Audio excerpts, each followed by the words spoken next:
Okay, today begins cabinet making in the kitchen.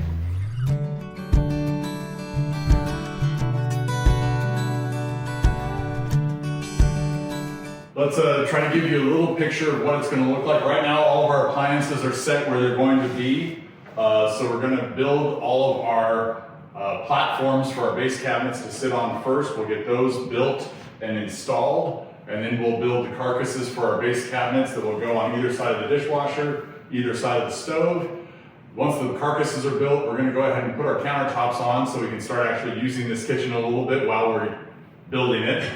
Yeah. And then we'll do our drawer boxes, drawer fronts, and our upper cabinets above everything. So it's going to be over a couple days, maybe over a couple videos. We'll try to film it in a way that we can explain what we're doing, and you can possibly try to build your own cabinets as well. They're not that difficult.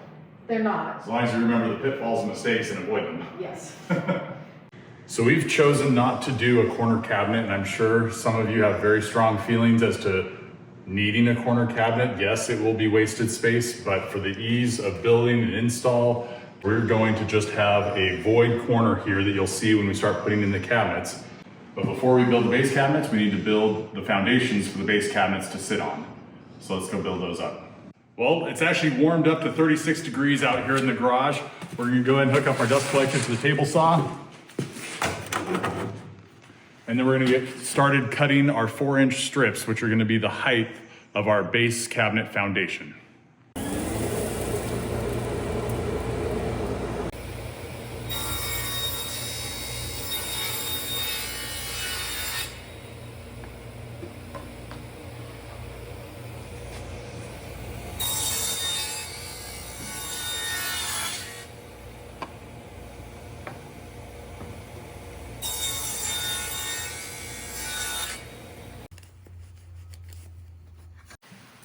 So now we've got our 4-inch strips.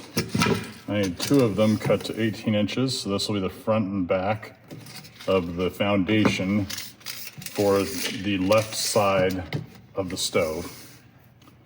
And then I need 2 at 16 1/4. These will be for the foundation to the right of the dishwasher. So to kind of explain more, this is a side view of our cabinets. We're going to do a 4-inch base, or the foundation for the base. And then we want our total height from the floor to the underneath the countertop to be 34 1/2 inch. So we're going to come across, and then we're going to have the toe kick be 3 inches in. So we've got our 4-inch base, our 3-inch toe kick. That's gonna make these 23 1/4 deep, because we're also going to put our 3/4 inch face frame on the front, giving us a full depth of 24 inches. So that means that this needs to be 34 1/2 inches tall minus the 4 inches. So we're going to be 30 1/2 for the sides of our base cabinets. So we're going to cut a bunch of 3/4 inch plywood, 30 1/2 by 23 1/4, so we can start building our base.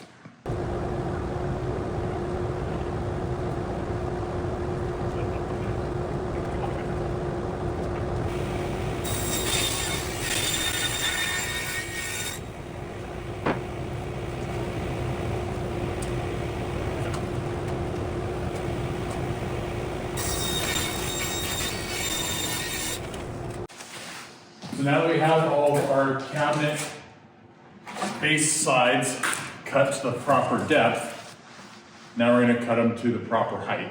We need 7 pieces that are cut to 30 1/2 inches now.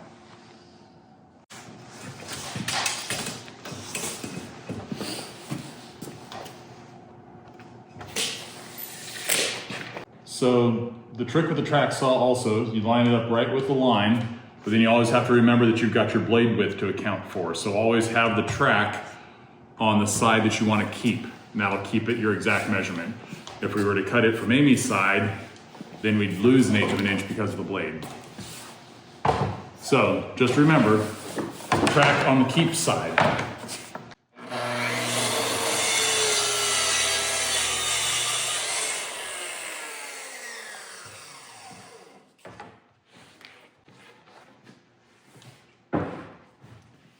So we also have our sacrificial piece of OSB on our makeup table, so we're not cutting these little tiny grooves in the finished surface of our table.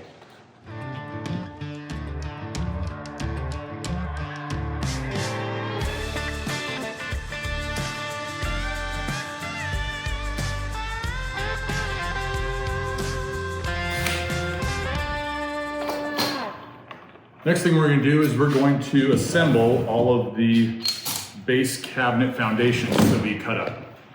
So these are going to be just a little bit of lift that lifts the base cabinets off the floor, giving us our toe kick as well as our level base, so that we can just set the base cabinets on top and don't need to level anymore after that.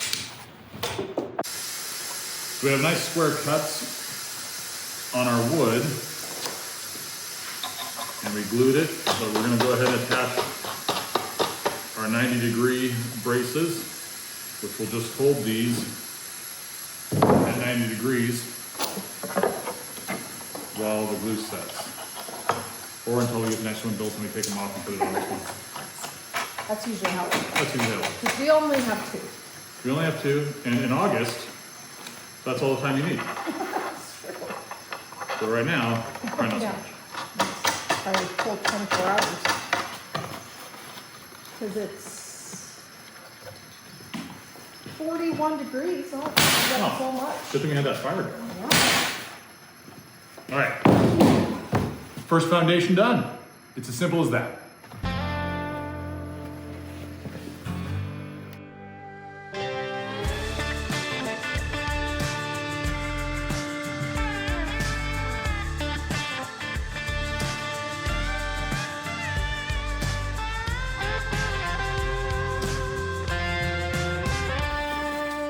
So our next step in the process is we're going to start building our base cabinet carcasses. So for those, we're going to have a 1/4 inch piece of plywood in the back. We're going to cut a dado in the bottom and in the sides and in our top bracing piece. We're going to come in 3/4 of an inch before the leading edge of our dado. That way we can put a nailing plate back behind the 1/4 inch panel for attaching it to the wall. So let's start dadoing.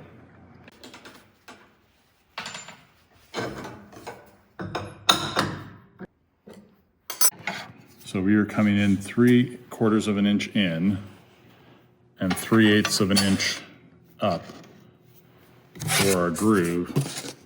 So our 1/4 inch plywood will slide into that groove.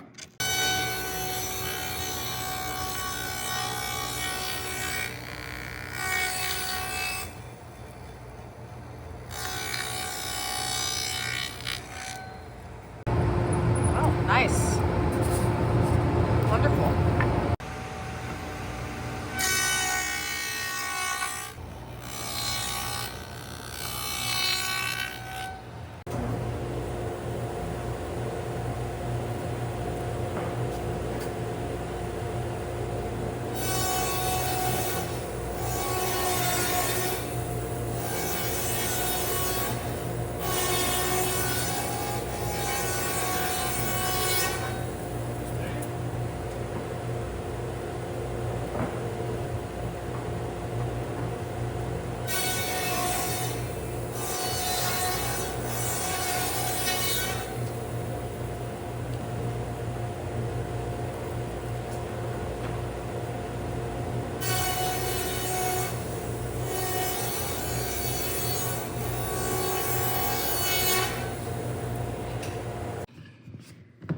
So the top braces on the sink or the cabinet carcasses are going to get pockets screwed into the sides. So we're just going to drill pocket holes in all of these before we start assembling.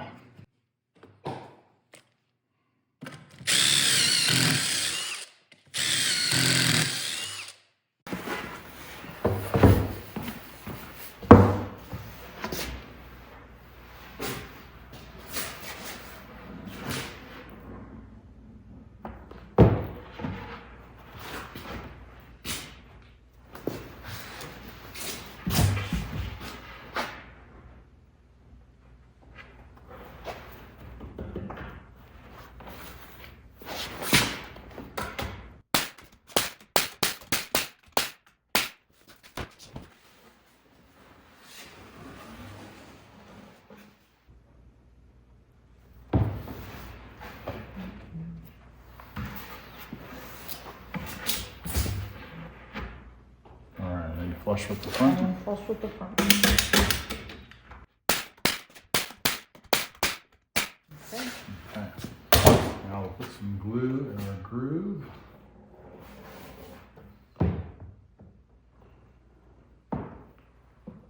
Not again. Alright, so that drops right in.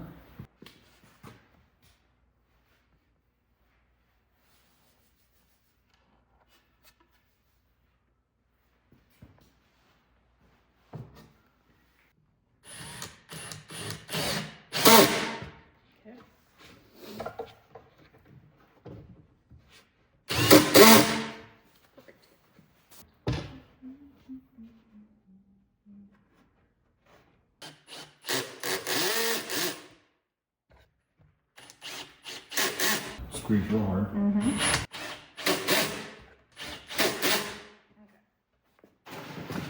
All right, into the warmth to dry.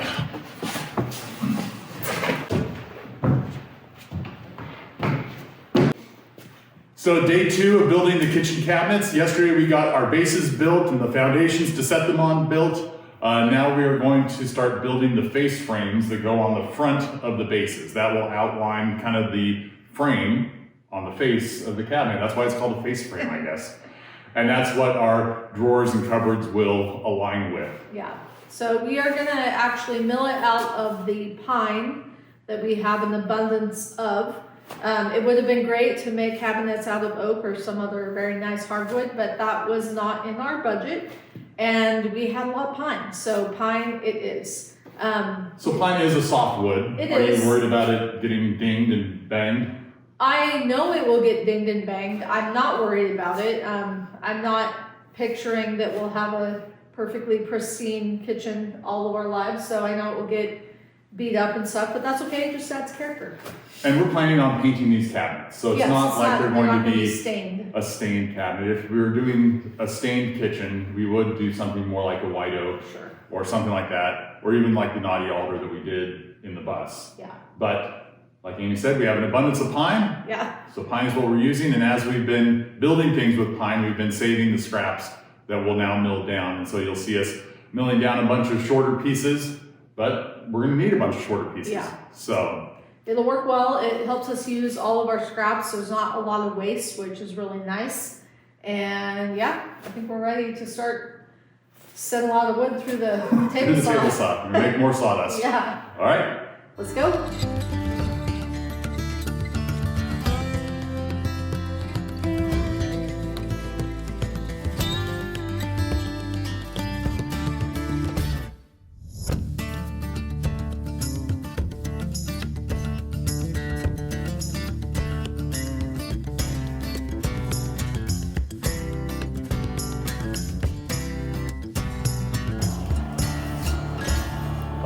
It's 28 degrees in here, but I think the metal top on the table saw is still about 15 degrees. Yeah, it's cold. So our total width here is 17 inches. Our face frame is going to be flush with the outside edge on both sides. So we've got a 2-inch rail or 2-inch stiles on each side. So we'll take our 17-inch minus the 4 inches, and that'll give us the 13 inches in the center for our rail. So now we've got to decide how tall we want our drawer. We'll have another rail there, so this is our drawer, and this will be our cupboard. Okay. All right, so that gives us our cut list for this base cabinet. We'll need 2 stiles that are 2 inches by 30.5, 2 rails that are 13 inches, and then a 3/4 inch rail that will go across the bottom here. That's just the thickness of the plywood. Now that we have all of our rails and stiles cut for the face frame, we've got our drawing and our cut list. I'm gonna mark off all the measurements and Amy's gonna cut them out, and then we'll start assembling.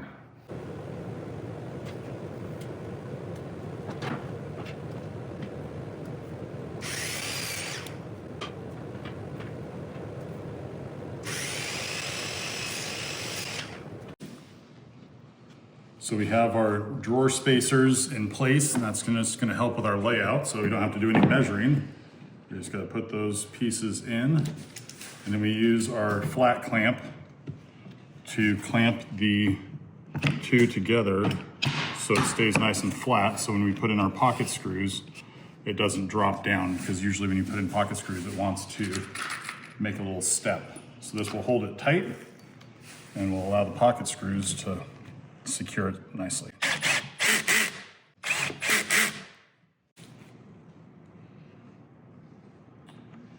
We're gluing and screwing everything in place. We don't have to be super careful with the glue because we're not staining this, we're just gonna paint it.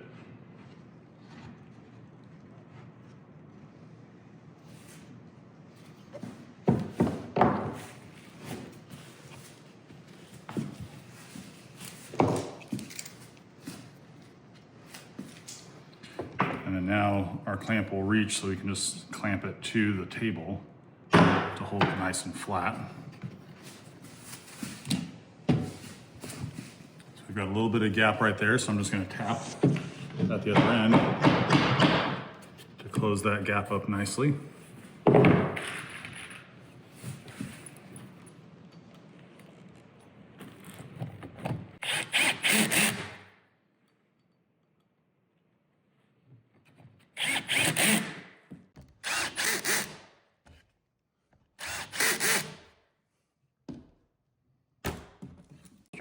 All right, so we're a little loose here.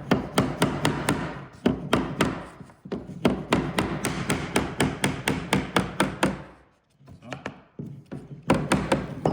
slid it right into place. And then secure it.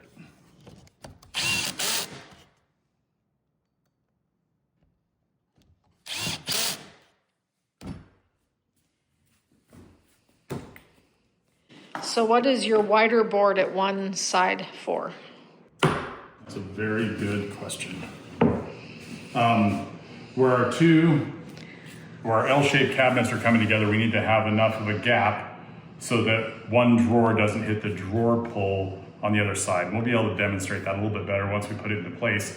Plus, they're just gonna dead end into each other, so we wanna make sure that everything is plumb and not having any gaps, so that will help with that as well. We made that board wider on purpose. Okay.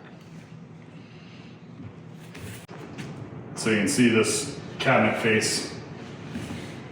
This one will come in and tie right into that and make our nice corner. Beautiful.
Farm sink. It's an over-mounted farm sink, so that means it sits on top of the countertop, but there isn't going to be face frame going across the top or support going across the top. It's just going to be this face frame there. So that's the top of our face frame there. Give it a clamp.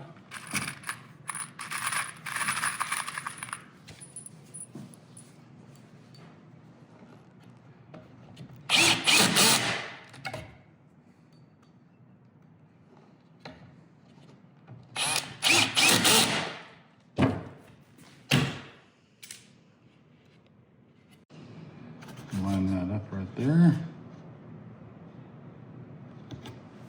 Clamp it.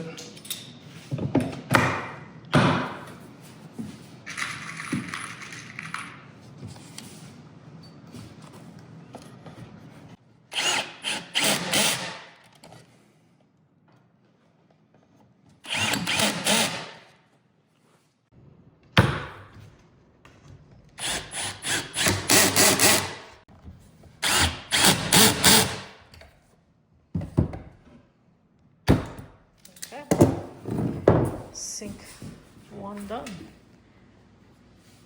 That actually goes right here on this one. Okay, yeah. Let's get those attached. Nice. So we've got the base cabinet for our sink laying on its back right now. So before we put our face frame on, we're just going to confirm that we're square. We've got 66 inches that way and 66 inches that way. So we are perfectly square. So we'll go ahead and set our we'll glue down our face frame and nail it. After we fill all the nail holes, we'll paint it before we install it onto our foundation. I'm flush there. Flush here.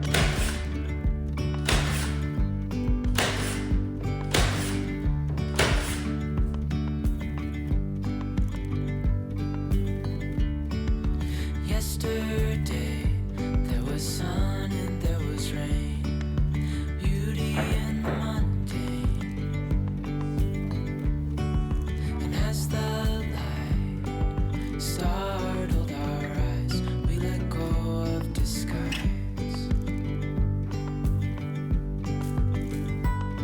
And now there's something in the air and a sparkly shimmer on our skin, restoring everything within. Oh, dreamy, breezy, we go.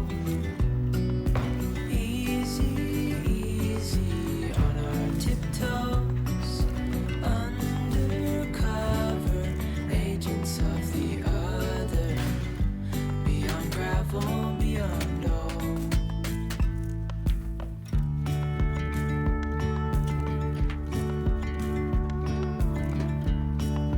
Hand in hand, building castles out of sand, reaching for the grand. As willows align, we lose track of time. Head up high, now we climb.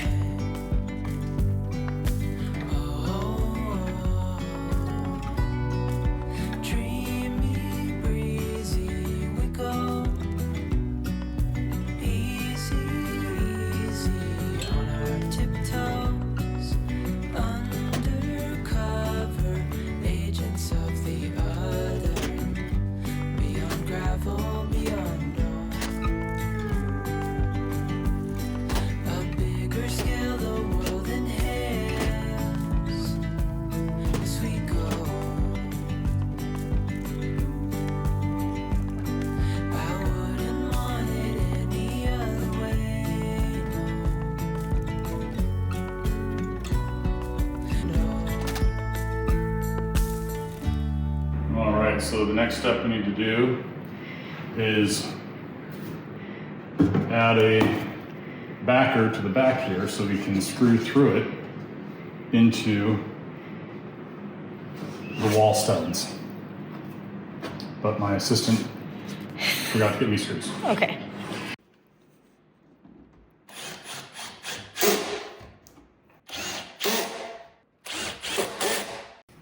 And I'll just lock it in the top with some 18 gauge nails.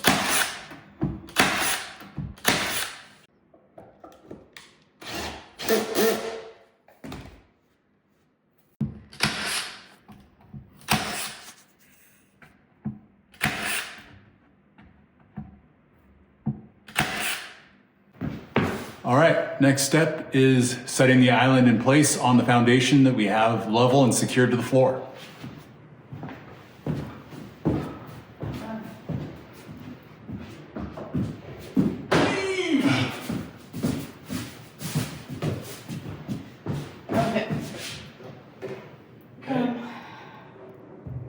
move my hands. How's that gonna work? Rest one corner down the ground. Well, I'm like on, okay, I gotta move it. Okay, I'm gonna come over to you. There we go. See, I told you it fit. All right. Okay, so now we get to the stage of getting to finish these countertops. These are acacia. Obviously, it's a different wood than the pine. And one of my processes in staining was to treat all of the wood that we were going to use in our house with the same stain to make sure that the tones would be correct. So, with the acacia, we actually reversed the process. We did the brown first, let it set, and then we rubbed it down with the white. And the reason we did that is that in my test sample, the acacia picked up the white and it had like little tiny lines of white, which didn't look good. So that's why we reversed it, but now it looks amazing. And we get to be to the point now where we get to actually put finish on the countertops because we should be installing them in a couple days. So foam brushes was the recommendation for finishing. I'm sure people have their method that they like to use, but this was the one that we decided to use.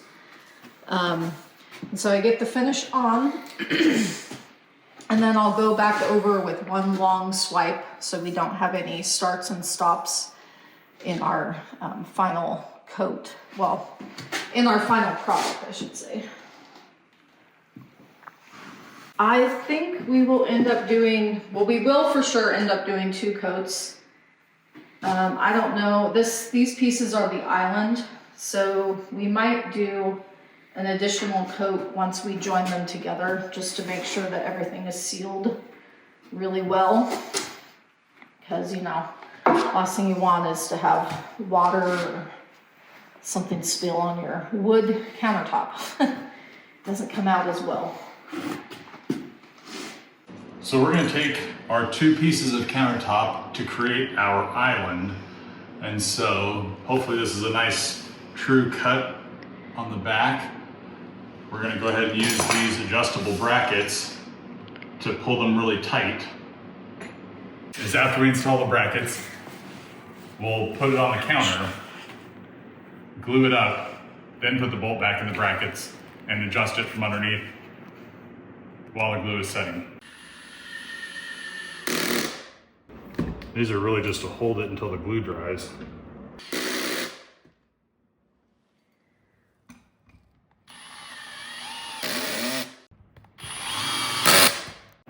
Now that we have our alignment brackets mounted to the underside of the countertop, we're going to bring both pieces of countertop up here. We're going to glue it and start putting it together. We are going to put more bracing in the middle here after the countertop is all glued up. The issue with that is that the way that the brackets are, we wouldn't be able to get to our adjusting bolts if the bracing was in place. So we'll add that bracing after the countertop is dry.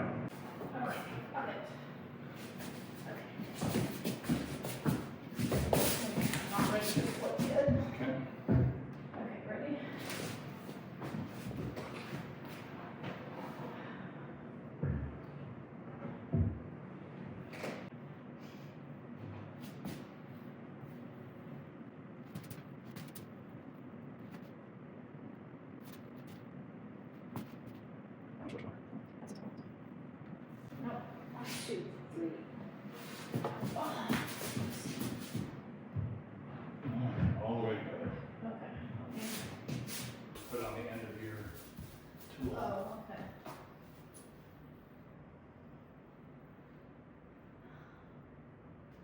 okay. Okay. Okay. Hello, Tiger. There's Maggie.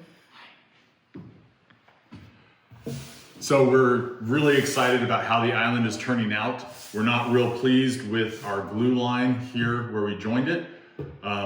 There was a little bit of a bow that we didn't recognize before we glued it together using the factory edge.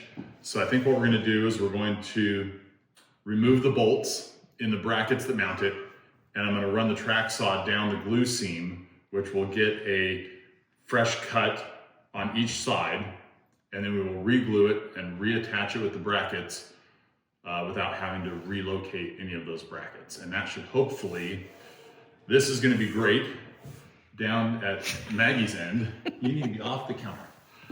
Hopefully the gap is smaller than the blade width on the track saw. Good plan. We'll see if it works. So someday I will get a longer track and a shorter track and we'll have all the tools necessary to make the track saw very useful. So we will have to make this in 2 cuts, but we should be able to leave the blade plunged into the wood as we move the track, and that'll align us for our next cut. Okay. So fingers crossed, this is the most expensive cut we'll make.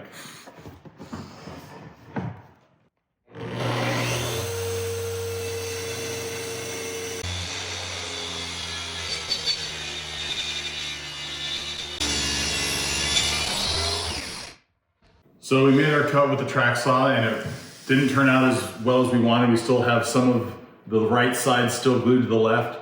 And whenever we had to reposition the track, we had just a little bit of variance. And so what we did now is we put our 6-foot level on the counter, and that's gonna be our guide that we can hold the track tight to. And we'll make another pass and try to clean up this side. And then we'll throw the 6-foot level on this and make sure this is perfectly straight before we try to glue them up again.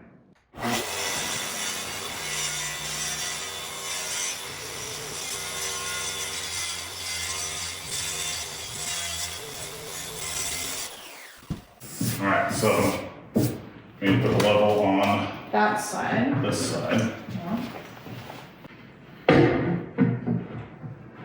Oh. Oh, I see, you're seeing how straight it is. Yeah, it looks very straight. It actually does look very Yeah, straight. let's do this Need side. to cut it? Oh. So it looks really straight. Yeah. So do we need to cut it? No, Okay, no, we've got a nice clean cut on this side. I just want to make sure it was straight. okay. So these are the little screws that Jeff is adjusting that bring the level of the countertops together. Makes them level across the board.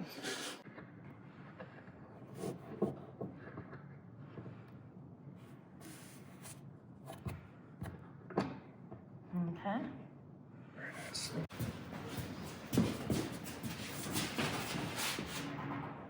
Getting my way?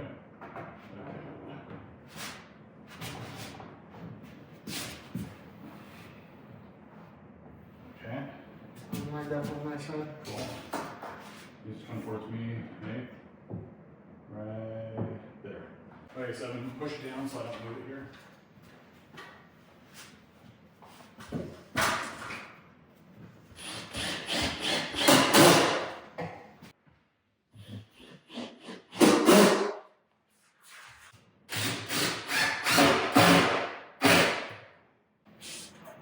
All right, and I think that's all we needed. Thank you very much. Very much. All right, time to drill some holes in the back of our new cabinet. So 9 inches.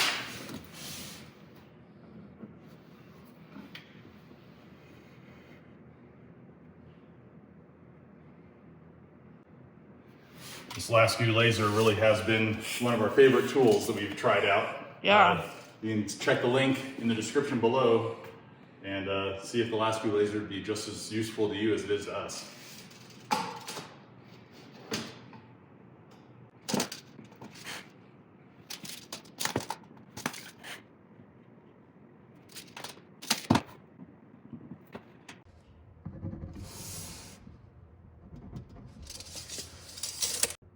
The 1/4-inch plywood is no match for this dull hole saw. Maybe it is a match. It is. I should also cut it from the inside also. Oh, okay.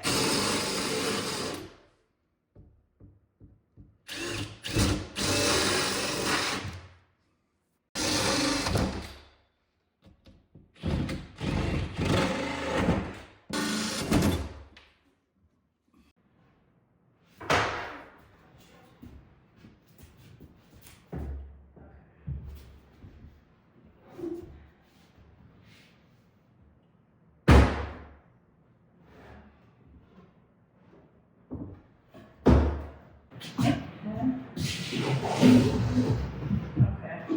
Very nice. Okay, so we're tight against the wall. Right against the wall, yeah. Tight at the bottom. So we made these cabinets with our styles oversized because we knew that we'd be doing a custom cut here to make sure that it's tight, nice tight fit in the corner. So for our custom cut, we cut our cabinet a 1/4 inch too long, knowing that we were going to scribe. And so now that we're nice and tight, you can see that our line isn't perfect. We got a gap at the top and no gap at the bottom. So I'm just going to, here on the flat, scribe my line all the way down.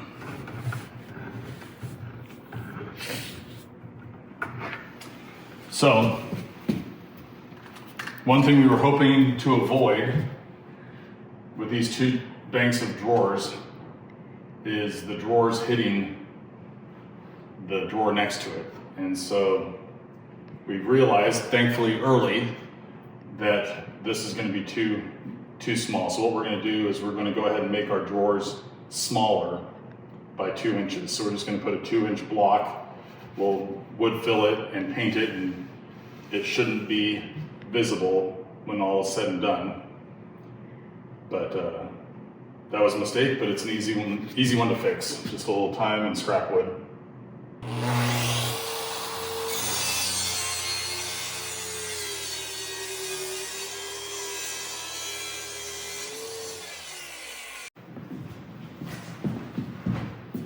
All right, we got our mistake fixed here in the corner. It turned out real nice. Just had to make these drawers a little bit narrower.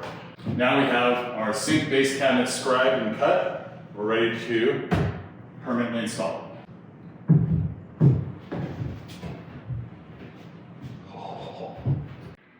So this morning when we cut the island countertop, we learned a couple tricks, and I think clamping the 6-foot level down and then holding the track against it will help take away any movement in the track.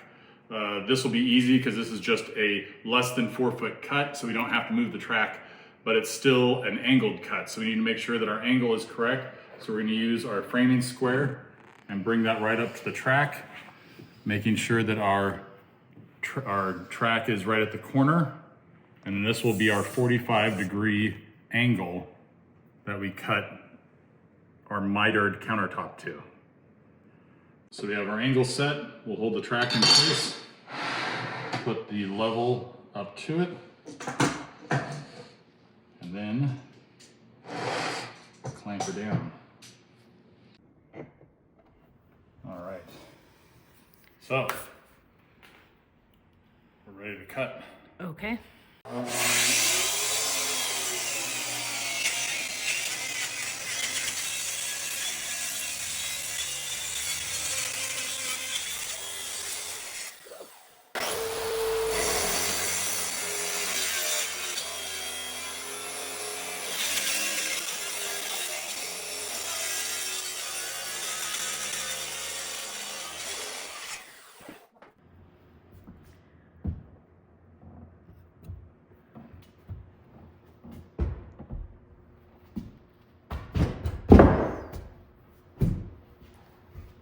Like a glove.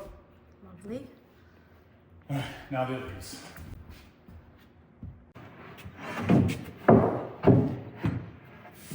Okay, so because of the live edge, we know we're going to have to do some modifying to get these to line up, but that's not too bad. And our wall is almost square, so if we put this tight against the wall, it opens up this gap right there. So we're going to go ahead and recut this angle, and at this end, we're going to make it 3/16 of an inch off of 45 degrees. Okay.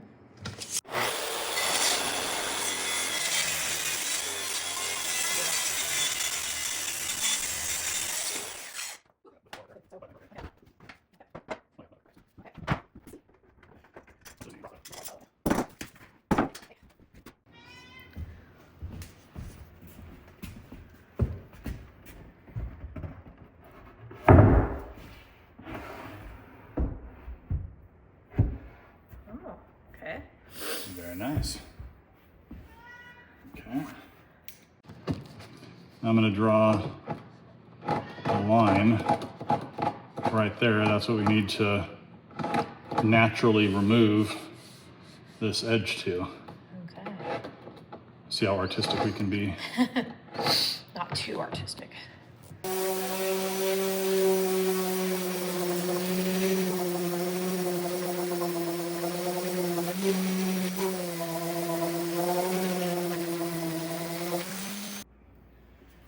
Okay, we've ground that down. See how it fits.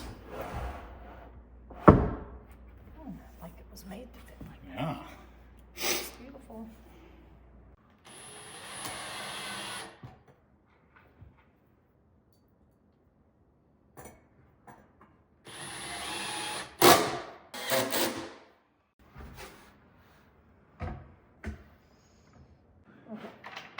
I get these. Don't have any more use for.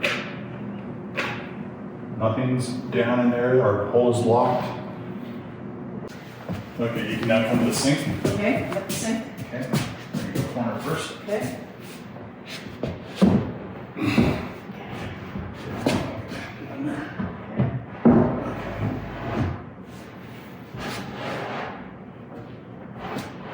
Down? Okay.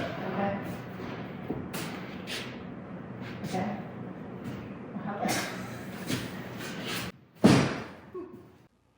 I truly apologize for how abruptly this video is ending, but as I sat down to edit this video and had over 3 hours of raw footage to weed through, so getting it down to this point was a good stopping place. So stay tuned for next week when we show you how we build our drawers and our drawer fronts. See you then.